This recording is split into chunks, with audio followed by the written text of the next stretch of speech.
Every relationship hides a story, and every story carries pain.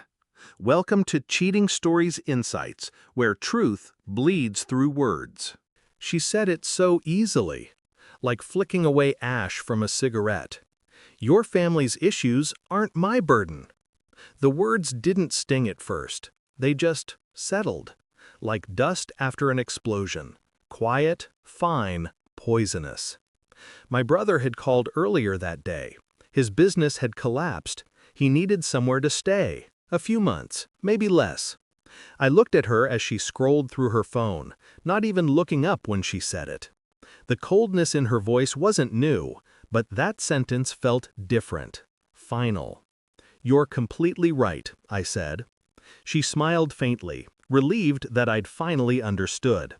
But she didn't notice the way my fingers tightened around the table edge, or the way I watched her reflection in the glass, detached, calculating. That night I moved my brother into a friend's guest room, and I moved something else into place, an idea, a quiet, patient thing.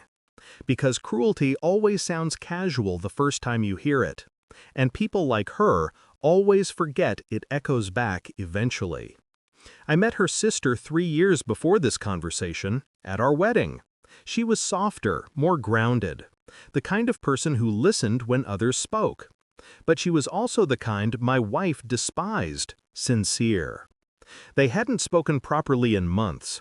A rift over boundaries, she said, which really meant my wife had loaned her money once and never forgave her for needing it.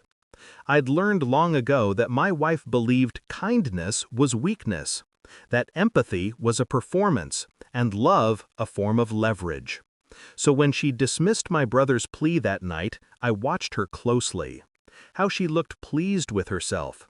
How she seemed lighter, as if decency was a weight she'd finally put down. Something inside me began to shift. Not anger, not yet. Just a quiet realization. I was married to someone who viewed compassion as a transaction, and I'd been paying the price for years without knowing it. Still, I said nothing. I smiled when she mocked my brother's mistakes.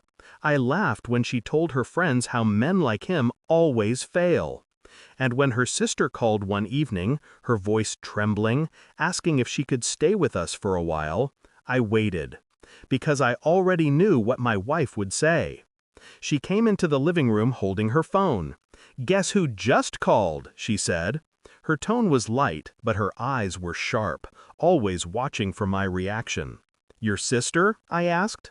She smirked. "She's broke again. Divorce finalized, apartment gone, and she wants to stay here." A pause. Then I told her no. I nodded slowly. "Good. You're right." Her face flickered. She hadn't expected that. That night as she slept, I sat in my office and wrote an email to her sister. I told her I'd arranged something, a place nearby, quiet, safe, paid in full. She didn't need to thank me. I just asked one thing: silence. Over the next week, I moved her sister into a furnished studio 2 blocks away, a space my wife never knew existed. I didn't do it for her. I did it for the balance, the symmetry of things. Then I waited. Because if my wife's cruelty was consistent, it would circle back. And it did. 3 weeks later, her sister's name popped up on my wife's screen. My wife didn't answer, just stared at the name, then deleted the call. "Some people never learn," she muttered. Her indifference was almost beautiful in its precision, like a scalpel, cold, surgical. But knives cut both ways. Her sister showed up at my office one afternoon. Tears, trembling hands, gratitude I didn't deserve. "She doesn't even check if I'm alive," she whispered. "She told our mother I'm doing fine. She hasn't spoken to me in months." I listened quietly. And then she handed me something, a bank statement. Her sister had borrowed money from their mother last year for investment purposes. The same amount my wife had loaned her. The money was never returned because it was never meant to be. My wife had used her sister's desperation to siphon funds through her own mother, A staged loan, an illusion of generosity.